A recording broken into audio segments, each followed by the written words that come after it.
Alléluia. Notre Seigneur, il est vivant, il est tout-puissant. Alléluia. Est-ce que tu peux acclamer Dieu pour ta présence? Alléluia. Il n'y a pas de hasard avec notre Seigneur. C'est lui qui fait toutes les choses. C'est lui qui fait les circonstances. C'est lui qui a plané le sentier pour que tu sois là ce soir. Amen. Alléluia. Oh Seigneur, nous te remercions pour ta présence au milieu de nous. Seigneur, qui suis-je pour annoncer ta parole? Seigneur, c'est toi qui as fait de moi ce que je suis. Je te prie en cet instant, Seigneur, afin que la chair se taise, afin que l'esprit que tu as mis en moi prenne le dessus maintenant au nom du Christ Jésus. Que je sois un simple instrument entre ton peuple et toi. Que je n'ai rien à dire, mais que toi, tu as tout à dire à ton peuple. Merci, Seigneur. Tu prends la direction de mon corps, de mon esprit. Ma bouche, tu parles au travers de ma bouche éternelle.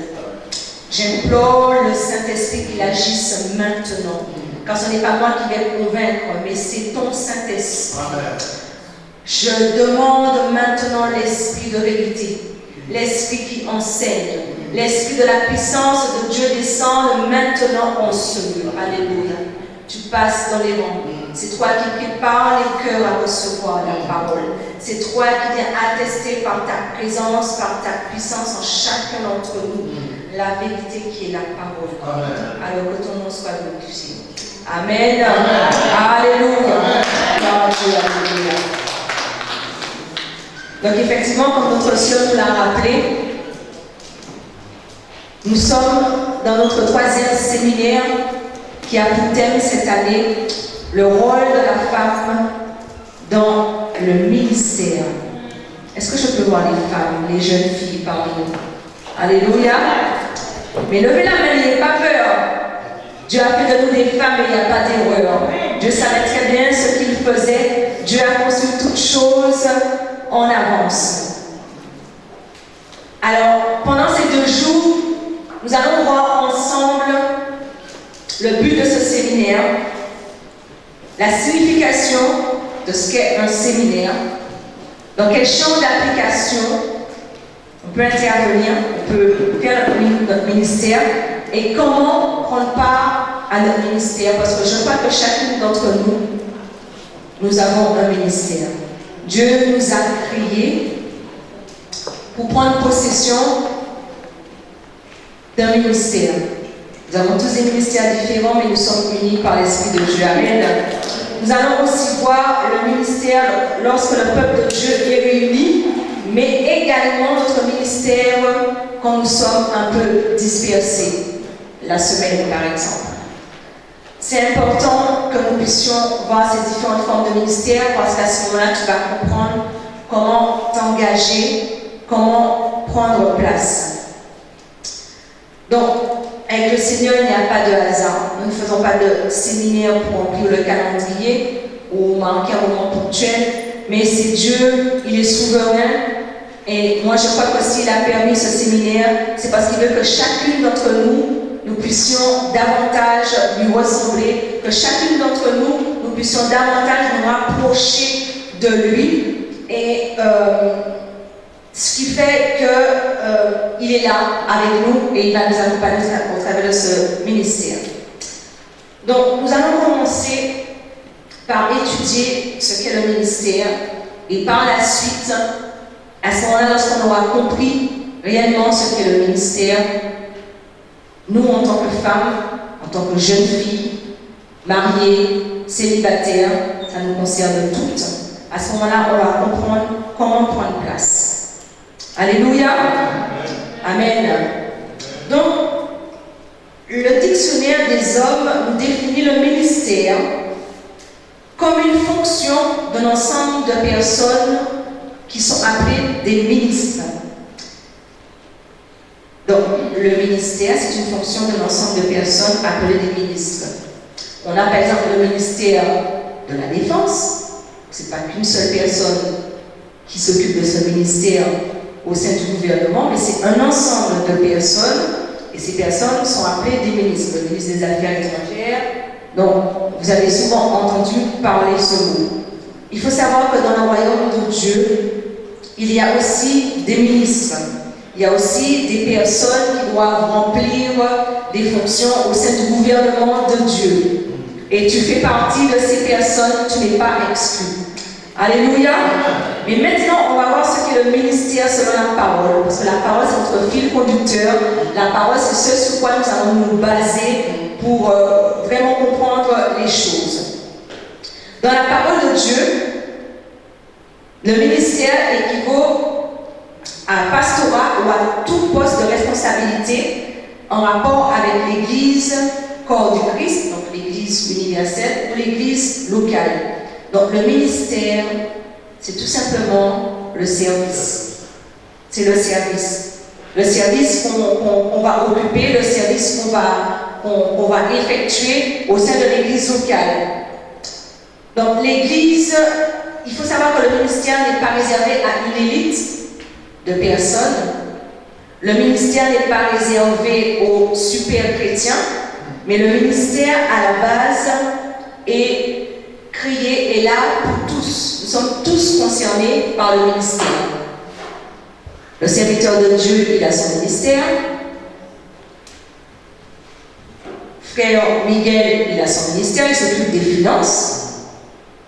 Notre sœur aînée s'occupe du département des femmes, elle a son ministère. Mais toi aussi, tu as un ministère. Peut-être que tu ne sais pas comment te placer ou tu ne sais pas réellement ce que c'est. Il faut savoir que le ministère, ce n'est pas seulement des postes, des grands postes, comme on dit, à responsabilité. Le ministère, il s'effectue aussi bien dans l'église locale que quand tu es au travail, que quand tu es à la maison. Je vais te montrer que dès ta naissance, dès la création de la femme, Dieu avait déjà prévu un ministère pour elle.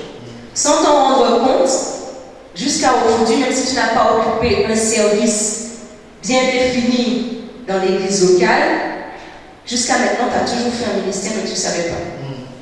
Et moi, je vais te montrer par la parole de Dieu qu'on a toujours été dans un ministère. Alléluia. Nous allons prendre la parole de Dieu dans le livre de la Genèse, au chapitre 1.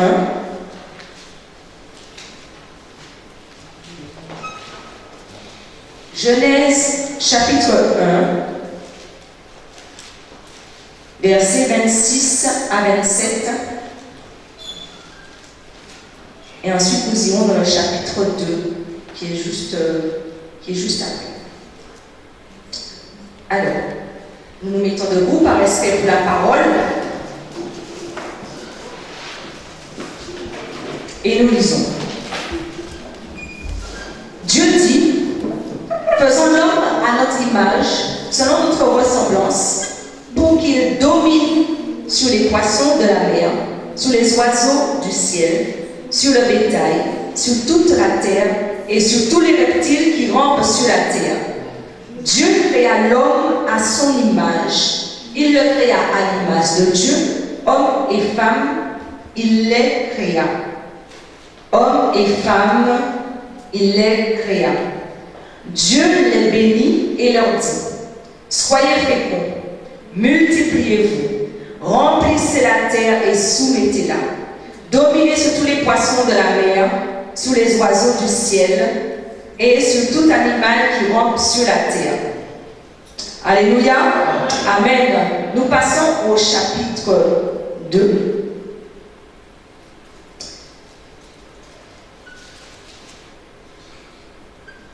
Et nous prenons le verset 7. L'Éternel forma l'homme de la poussière du sol. Il insuffla dans ses narines un souffle vital, et l'homme devint un être vivant. Ensuite, nous passons au verset, au verset 20, à partir du verset 20 pour une meilleure compréhension. L'homme donna des noms à tout le bétail, aux oiseaux du ciel et à tous les animaux des champs. Mais pour l'homme, il ne trouva pas d'aide qui lui fût son vis-à-vis. Alors l'Éternel Dieu fit tomber un profond sommeil sur l'homme qui s'endormit. Il prit une de ses côtes et referma la chair à sa place. L'Éternel Dieu forma une femme de la côte qu'il avait prise à l'homme et il l'amena vers l'homme. Et l'homme dit, cette fois, c'est l'os de mes os, la chair de ma chair, c'est elle qu'on appellera femme, car elle a été prise de l'homme. Alléluia. Amen. Alléluia. J'ai pris ce verset pour montrer que dès la création, quand Dieu nous a créés femmes, il a trouvé que cela était très bon. Toutes les autres créations, quand il avait fini, la Bible nous dit, il trouva cela bon.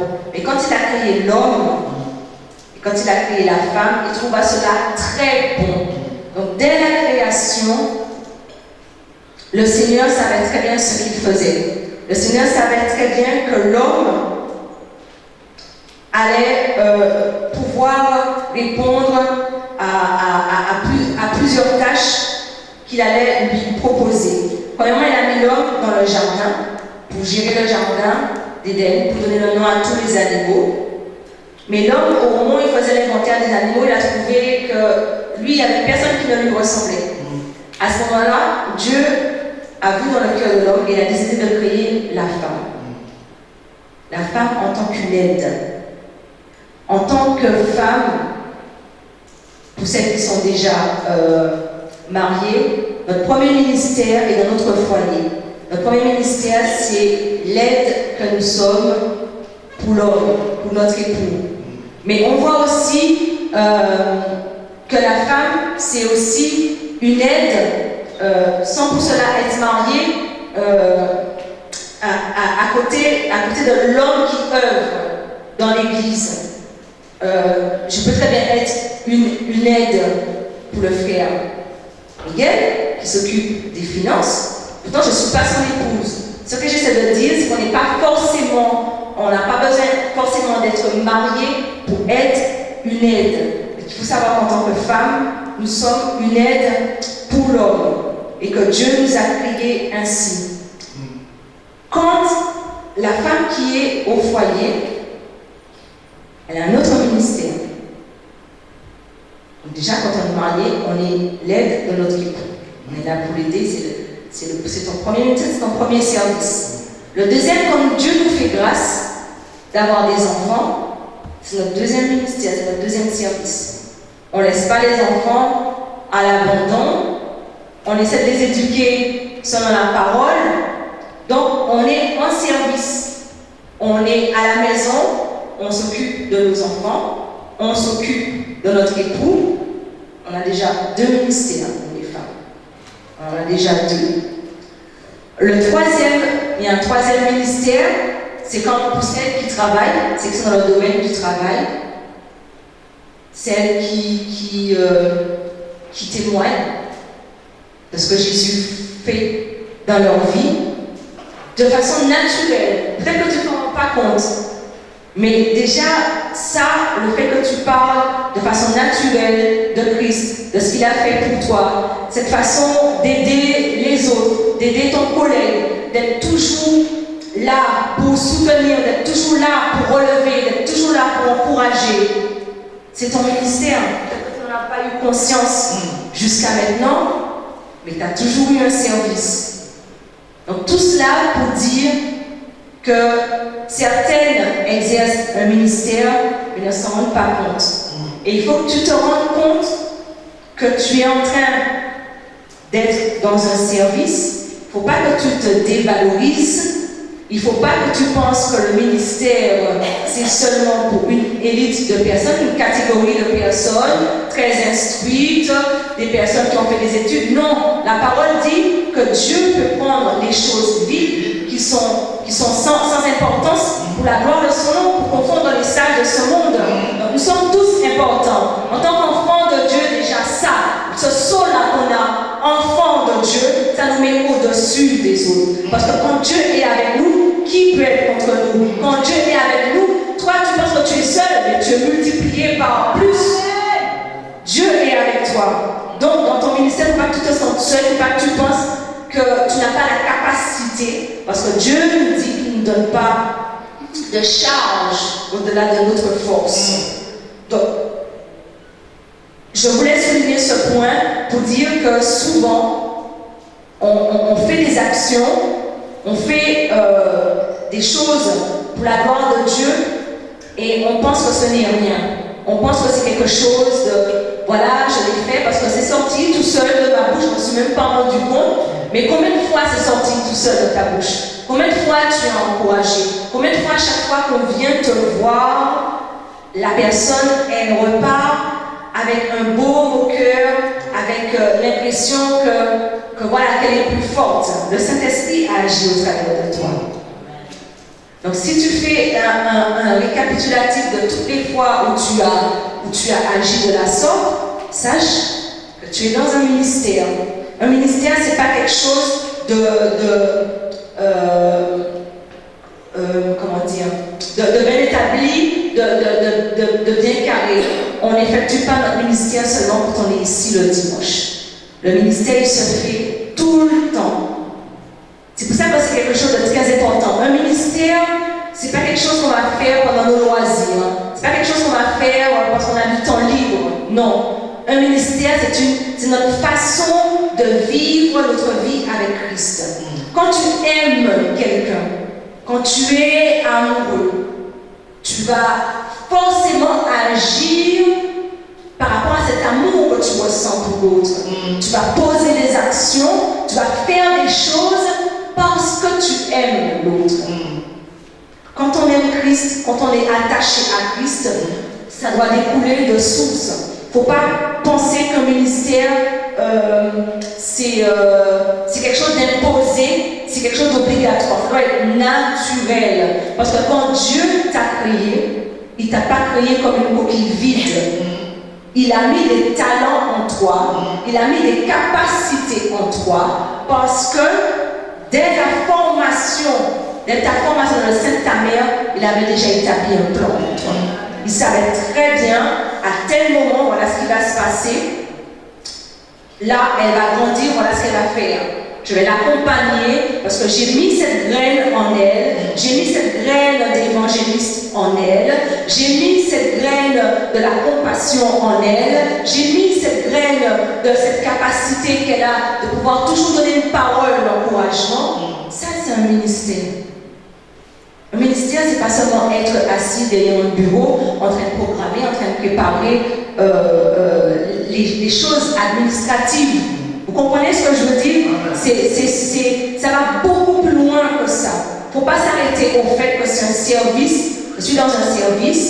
C'est vrai qu'on a besoin de femmes, on a besoin d'hommes pour le bon fonctionnement de l'église locale. Il ne faut pas se voiler la face, on a des choses administratives à faire, on a une gestion à mener. Voilà. Mais Dieu, il attend plus. Il attend beaucoup plus de nous. Et c'est au travers des ministères qu'on peut œuvrer pour notre Seigneur. Alléluia. Amen. Donc, la femme, dans la Bible, on a plusieurs exemples de femmes qui ont eu des ministères. Peut-être que tu n'en as pas vu dans l'Ancien Testament. Effectivement, on parle des prophétesses. On a même eu des femmes qui étaient juges. Dans le Nouveau Testament, on peut voir dans Romains 16, verset 1,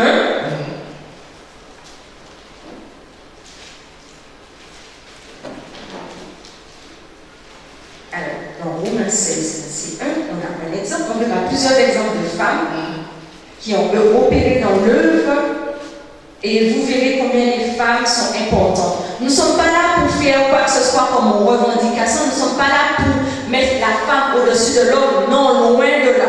Nous savons très bien que la femme est soumise à l'homme comme l'homme est soumis à Jésus-Christ et Dieu qui est la tête de tout.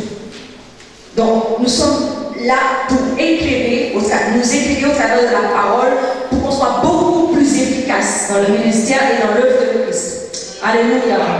Donc, Romains 16, verset 1, où l'apôtre Paul dit: je vous recommande Phoébé, notre sœur qui est diaconesse de l'église de Saint-Cloud, afin que vous la receviez dans le Seigneur d'une manière digne des saints.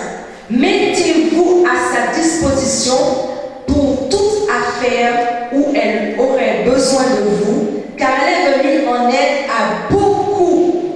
aussi à moi-même. Il dit dans le verset 3, saluez Prisca, une autre femme, et Aquila, mes compagnons d'œuvre en Jésus-Christ. Alléluia.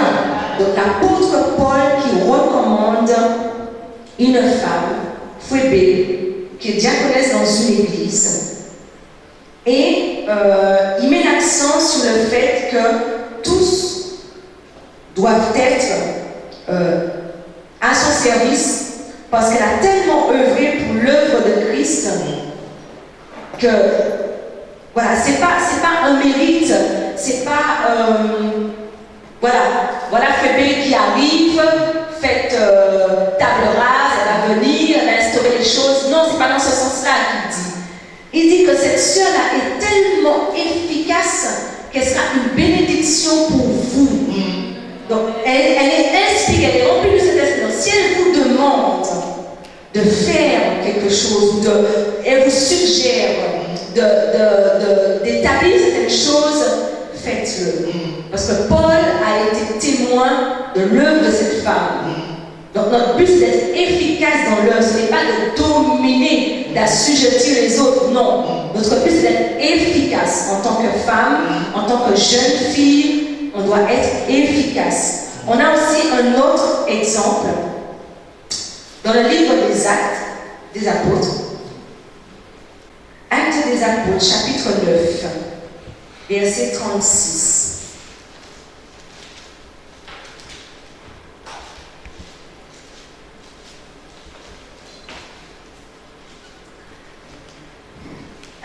Il y avait à Jaffa une femme du nom de Tabitha, ce qui se traduit Dorcas. Elle faisait beaucoup d'œuvres et d'aumônes.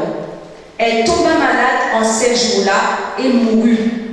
Après l'avoir lavée, on la déposa dans une chambre haute. Comme Lydda est près de Jaffa et que les disciples avaient appris que Pierre s'y trouvait, ils envoyèrent 2 hommes vers lui pour le supplier. Ne tarde pas à passer jusque chez lui. Pierre se leva et partit avec eux. Lorsqu'il fut arrivé, on le fit monter dans la chambre haute. Toutes les veuves s'approchèrent de lui en pleurant et lui montrèrent les tuniques et les manteaux que faisait Dorcas lorsqu'elle était avec elle. Pierre mit dehors tout le monde, s'agenouilla et pria. Puis se tourna vers leur corps et dit, Tabitha, lève-toi. Alors elle ouvrit les yeux et voyant Pierre, elle s'assit. Il lui donna la main et il la fit lever. Il appela ensuite les saints et les veuves et la leur présenta vivante. Ce récit nous montre combien il est important que ce que nous faisons dans le ministère doit peser. Ce que nous faisons dans le ministère ne doit pas être à la légère.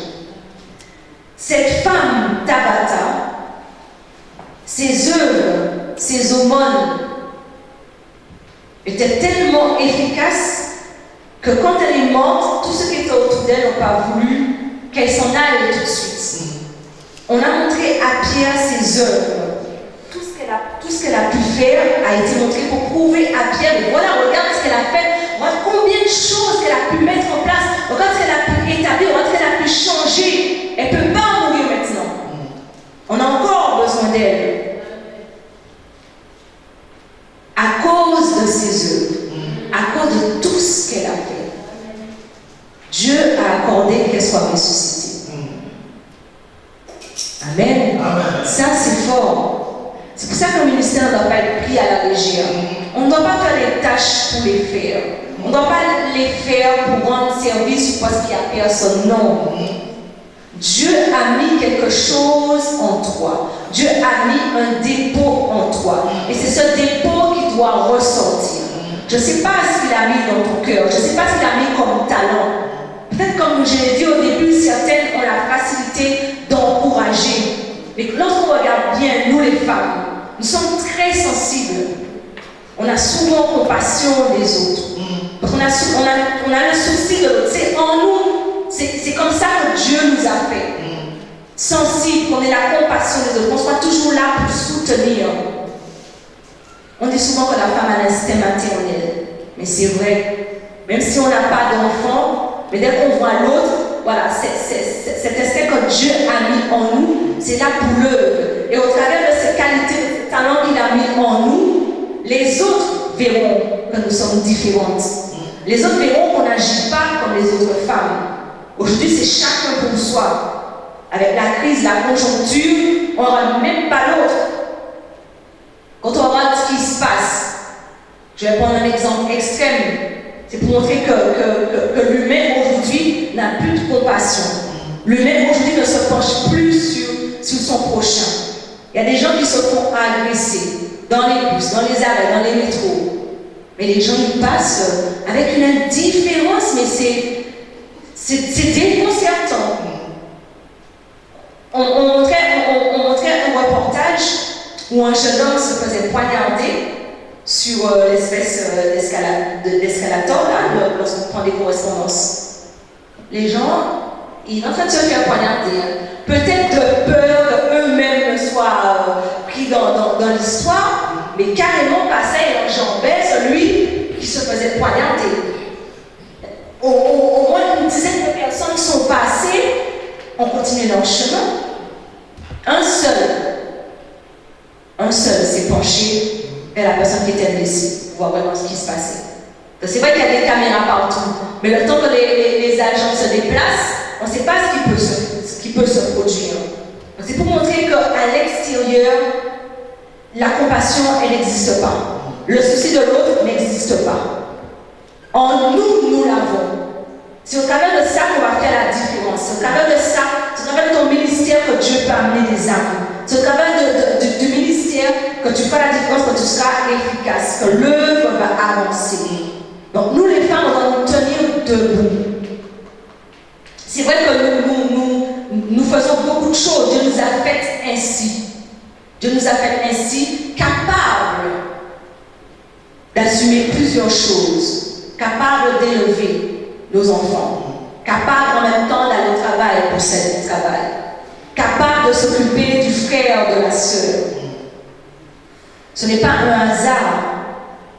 Dieu savait très bien ce qu'il faisait quand il a créé la femme. Ce n'est pas une erreur qu'il a faite. Ce n'est pas une erreur. Je me rappelle d'un récit que j'avais lu. C'était une petite anecdote entre Dieu et un ange. Donc pendant la création,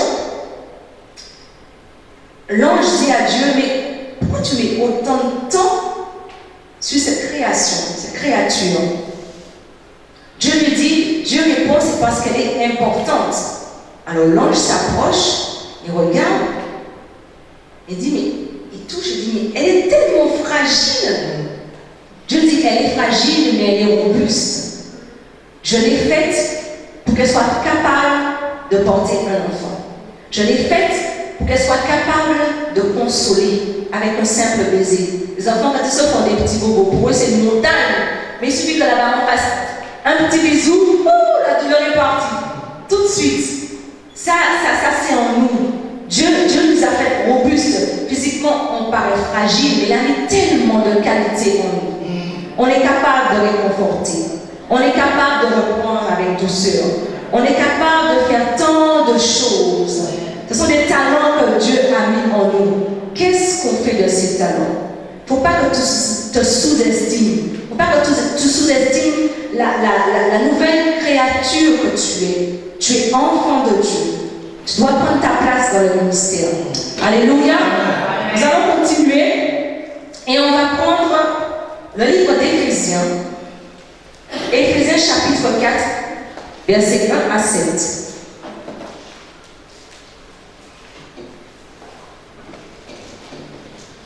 Éphésiens 4, 1 à 7, qui dit: Je vous exhorte donc, moi le prisonnier dans le Seigneur, à marcher d'une manière digne de la vocation qui nous a été adressée, en toute humilité et douceur, avec patience, vous supportant les uns les autres, avec charité et amour, vous efforçant de conserver l'unité de l'esprit par le lien de la paix, car il y a un seul corps et un seul esprit, comme aussi vous avez été appelés à une seule espérance pour votre vocation.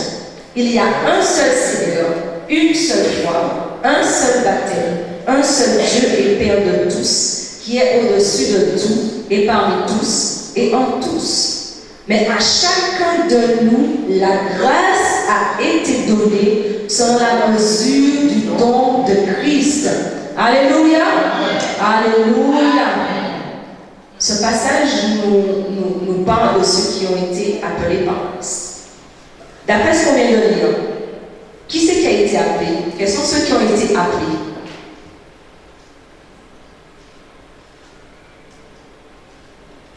Est-ce que c'est une catégorie de personnes? Est-ce que c'est une élite? Le verset 4 nous dit, il y a un seul corps, un seul esprit, comme aussi vous avez été appelés. Vous aussi, vous avez été appelés à une seule espérance et une seule vocation. Il n'est pas dit une catégorie de personnes a été appelée. Nous avons tous été appelés à une seule espérance par une seule vocation. Verset 7, le verset le plus important. Mais à chacun de nous, la grâce a été donnée selon la mesure du don de Christ. À chacun de nous, je ne sais pas combien nous sommes, mais chacun de nous, on a reçu quelque chose. Elle a reçu plus, elle a reçu 5, on a reçu 3, on a reçu 1, l'autre on a reçu 10. Mais à chacun de nous, la grâce a été donnée selon la mesure du don de Christ. Il y a diversité entre nous. Chacun n'avons pas les mêmes talents, chacun n'a pas la même capacité, mais nous sommes unis en Christ malgré cette diversité. Ça c'est important de le savoir. Ma sœur a la possibilité d'exhorter avec douceur. Ma sœur a la possibilité d'évangéliser, de parler de Christ beaucoup plus facilement que moi. Mais elle ne doit pas être une rivale pour moi. Elle ne doit pas être une concurrente pour moi. Elle est là pour me compléter. Donc on doit être unis. On doit être unis dans l'œuvre, dans le ministère que Dieu nous a donné. Parce qu'il est écrit selon la mesure du don de Christ.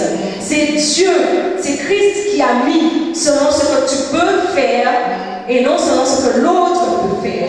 C'est lui qui nous connaît mieux que nous-mêmes. Donc arrêtons d'envier les capacités de l'autre. Dieu nous a fait comme nous sommes, nous devons apprendre à nous compléter. On doit se compléter dans l'œuvre. On doit se compléter dans les talents. Il n'y a pas de hasard si nous sommes là. Il n'y a pas de hasard. C'est parce que combien habitent Montreux, combien habitent Melun, combien viennent de Paris. C'est Dieu qui permet tout ça. Parce qu'il a un plan merveilleux pour l'église d'amour du prochain dans cette ville de Montreux.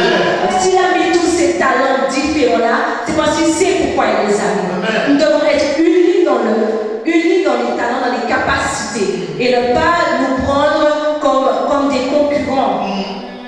Et c'est pour cela qu'il est très important, tous, d'avoir l'amour les uns pour les autres. Je dois aimer ma soeur. Quand je vois ma soeur, je dois voir la gloire de Dieu. Je ne dois pas voir ma soeur telle qu'elle est, habillée en noir, en jaune. Non, je vois la gloire de Dieu. Si elle a pu franchir cette porte, c'est Dieu qui l'a emmenée. Je ne suis pas plus qu'elle, elle n'est pas plus que moi. Nous sommes unis pour aller de l'avant pour l'œuvre de Dieu. Alléluia. Alléluia. Gloire à notre Seigneur. Et on a été appelés dans le but du ministère de l'unité, c'est ce que je viens de dire. Donc maintenant, j'ai parlé au début du ministère quand l'Église est réunie et du ministère quand on est dispersé la semaine. Quand on vient le dimanche, le jour que Dieu nous a demandé de mettre à part pour lui, gloire soit à Dieu que nous soyons présents ce jour, il faut savoir qu'on est là pour recharger nos batteries. On est là pour se faire du bien, pour glorifier notre Seigneur. Notre ministère, il doit être continu, il ne doit pas avoir d'interruption. Notre ministère ne doit pas être là que le dimanche, quand on est ici, et dès qu'on franchit la porte, oh, j'ai fermé les quais de mon bureau, le ministère, c'est bon, là, c'est à côté, je vais pour mes activités. Non, C'est pour ça qu'au début, je disais, le ministère, c'est une façon de vivre. Le ministère doit être naturel. C'est pour ça qu'il est important de découvrir ce que Dieu a mis en toi pour que tu sois efficace, pour que tu ne subisses pas ton ministère, mais que tu le vives de façon tellement naturelle comme tu es en train de respirer. Depuis tout à l'heure, tu es en train de respirer, tu n'as même pas calculé combien de fois tu as inspiré, tu as expiré. C'est naturel. Et c'est ça qui te permet de vivre. Ton ministère, c'est pareil. Ça ne doit pas être un fardeau. Ça doit être quelque chose de naturel. Ça ne doit pas être un boulet. Ça ne doit pas être j'ai mon travail, j'ai le foyer. Ah oui, mais en plus, j'ai oublié. J'ai telle activité dans l'église. Mais voilà, ça doit être fait dans l'ordre inverse. Le ministère doit faire partie de nous. Quand on arrive le dimanche, je vais rester sur celles qui ont cette capacité d'exhorter, d'encourager. Ton ministère commence même avant que le culte ne commence. Quand tu arrives à la porte, c'est pour ça qu'il doit être naturel.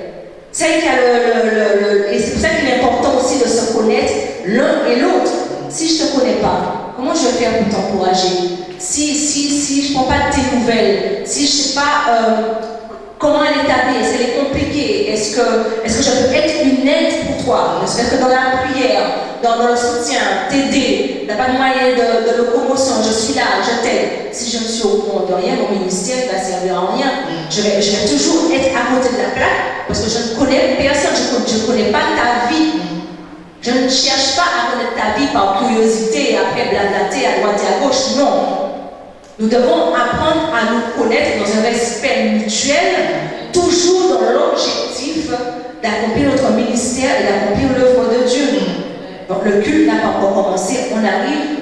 Alors ma soeur Delphine, comment vas-tu? Tu sais, j'ai pensé à toi cette semaine, effectivement tu m'as parlé de tel sujet. Eh bien voilà, en parlant, le Saint-Esprit va me mettre une parole. Mais tu sais, moi je crois réellement que tu vas réussir ta formation. L'Éternel il est bon, il est merveilleux. Peut-être qu'elle est arrivée avec un esprit tout à fait abattu. Donc toi qui as le ministère de réconforter, une petite parole que le Saint-Esprit t'inspire, elle est reboostée tout de suite. Ton ministère, il commence déjà là. Le fait que tu sois rempli de joie, tu partages ta joie, tu peux communiquer ta joie à l'autre.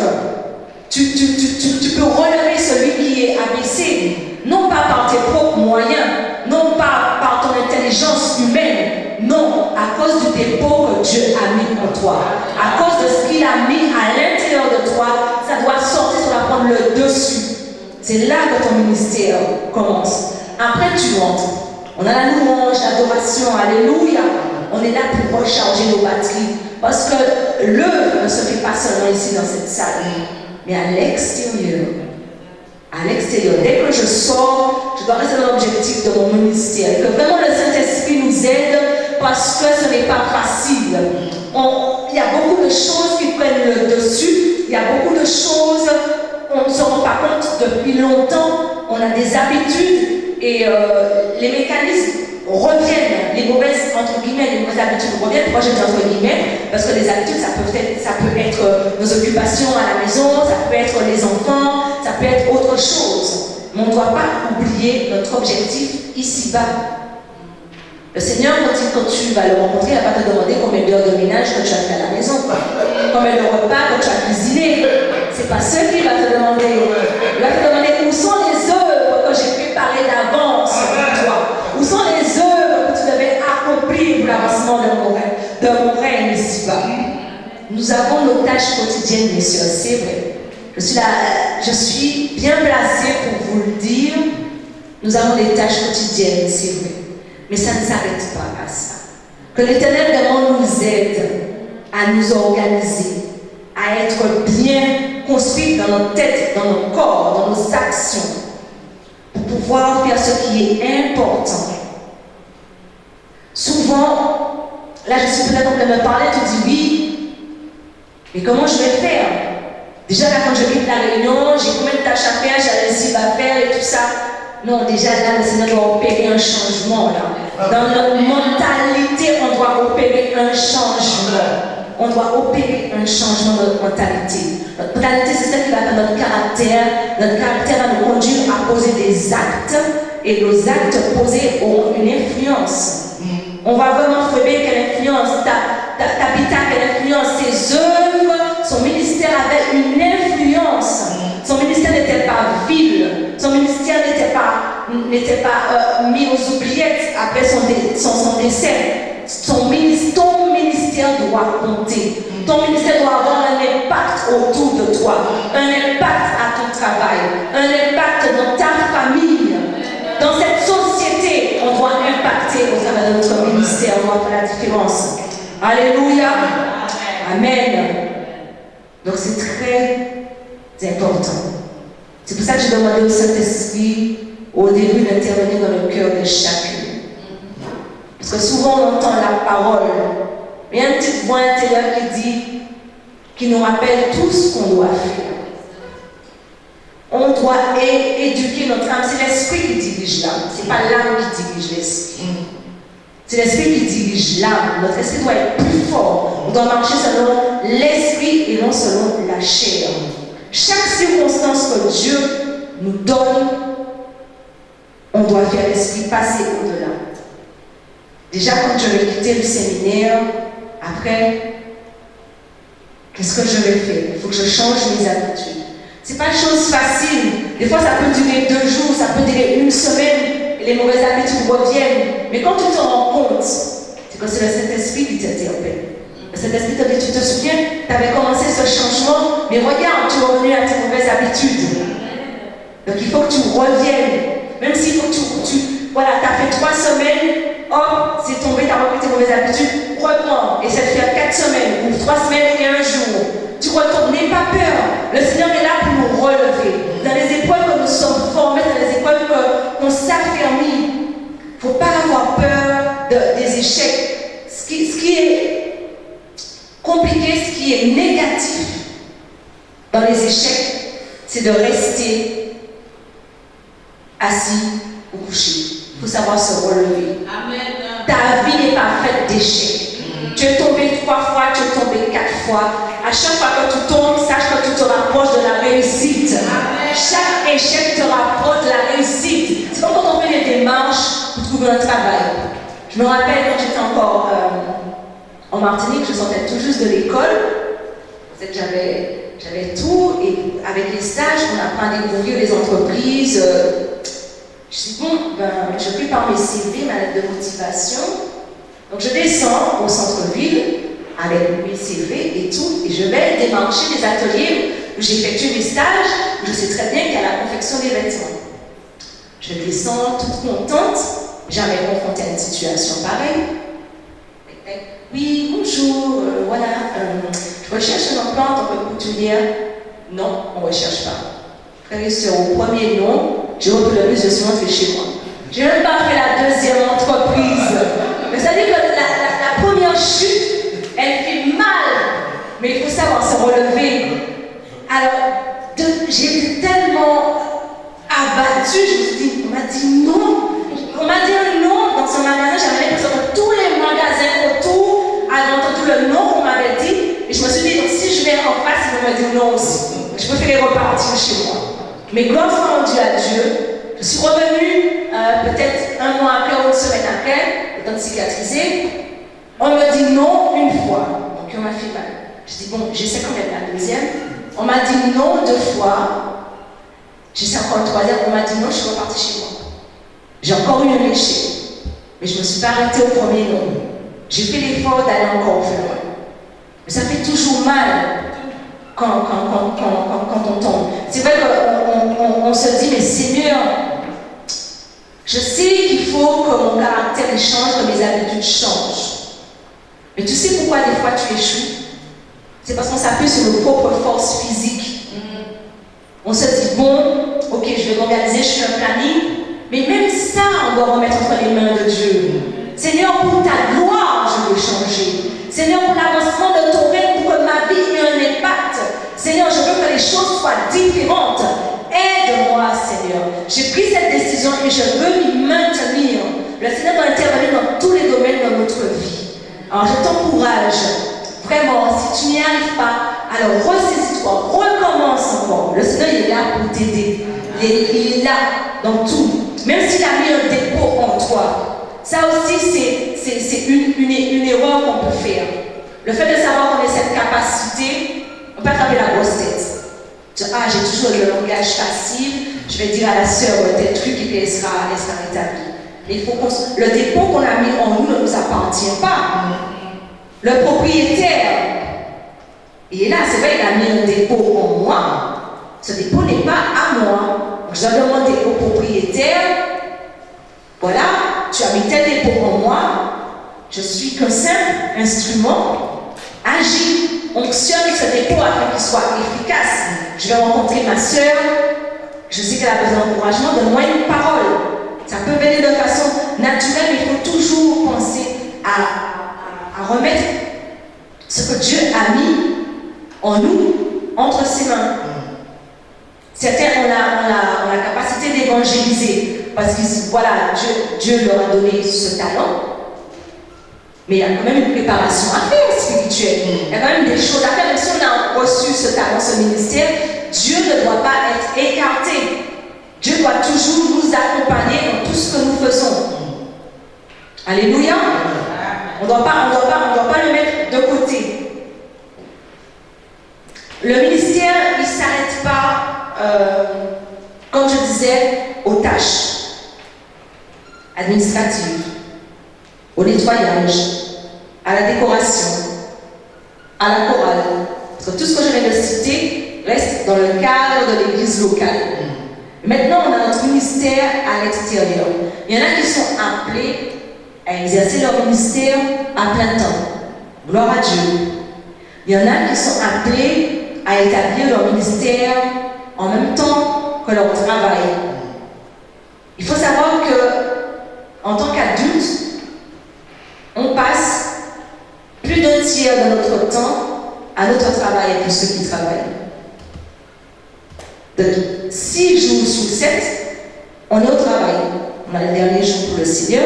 6 jours sur 7, on est au travail. Donc, à votre avis, quel moment est le plus important pour faire le ministère?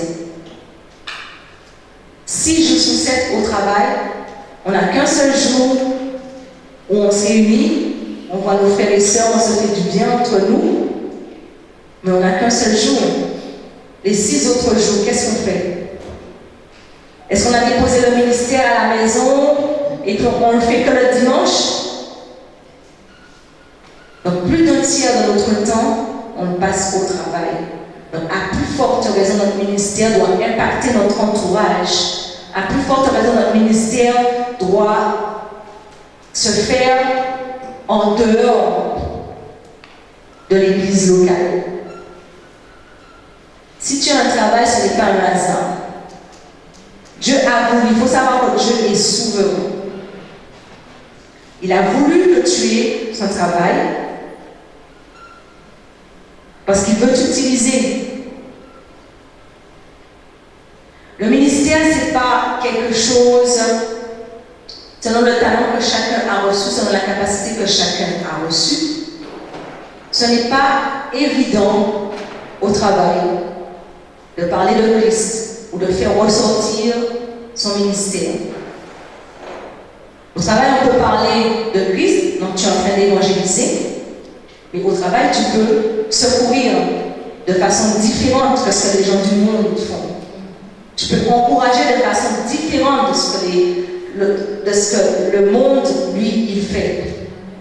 C'est vrai qu'il y a des structures où, dans le règlement, on ne doit pas parler de politique, on ne doit pas parler de religion. Et je suis dans ce cas. Mais il ne faut pas prendre ça comme excuse. C'est-à-dire qu'on ne va pas arriver, pour celui qui a le don d'évangéliser, on ne va pas arriver du jour au lendemain, comme un cheveu sous la soupe, et commencer à parler de Jésus. Déjà de 1, tu enfreins la loi, et de 2, je ne sais pas dans quelles circonstances que tu vas le faire, mais ça n'aura pas l'impact. Mais ce qu'on doit faire, c'est la différence avec les autres collègues. La différence face aux différentes situations ou aux différents problèmes que l'entreprise passe. Dieu va créer des situations où tu pourras placer un mot. Et des fois, un mot, c'est suffisant. On n'a pas besoin de faire un grand discours pour pouvoir faire comprendre les choses. Nous, les femmes, on a la douceur. On a la compassion des autres. Quand on va voir les femmes dans la Bible, elles ont beaucoup d'hospitalité. Elles ont la bonté envers les pauvres. Et il y en a même une, dans Matthieu 14, verset 3, qui dit que, comme Jésus était à Béthanie, dans la maison de Simon, le lépreux, une femme entra pendant qu'il se trouvait à table. Elle tenait un vase d'albâtre qui renfermait un parfum de nard pur de grand prix. Elle brisa le vase et répandit le parfum sur la tête de Jésus. Alléluia. Cette femme, elle s'est rendue compte de vraiment qui était Jésus. Elle n'a pas hésité à briser ce parfum de grand prix pour oindre la tête du Seigneur. On a aussi dans Luc 7, 37, la femme pécheresse qui était dans la ville. Elle savait elle sut qu'il était à table dans la maison du pharisien. Elle apporta un vase d'albâtre plein de parfum. Luc nous reporte la même chose. Cette femme qui a essuyé les pieds de Jésus avec ses cheveux. Les femmes dans l'église, dans Romains 16, verset 1 qu'on a lu. Femmes collaboratrices de Paul. Nous avons notre place à prendre dans le ministère, mes sœurs. Dieu nous a fait femmes, Dieu nous a fait mères, mais Dieu nous a fait enfants de Dieu. Dieu nous a fait des outils, des instruments. Nous sommes des instruments puissants.